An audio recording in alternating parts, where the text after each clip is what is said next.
kolay. Yakışmaz erkeğe ağlama demen. Ne kadar kolay sana, ne kadar kolay.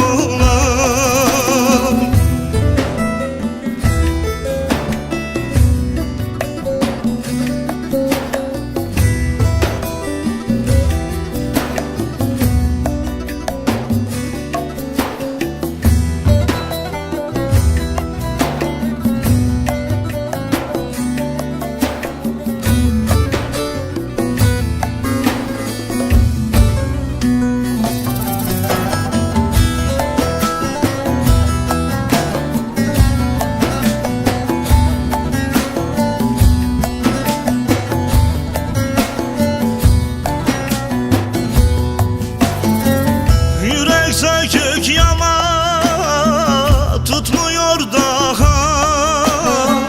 Son pişmanlık fayda etmiyor daha. Aklıma gelmeyen geldi başıma.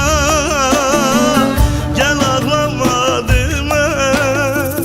Ne kadar kolay sana, ne kadar kolay. Yakışmaz erkeğe ağlama demen. Ne kadar kolay sana, ne kadar kolay.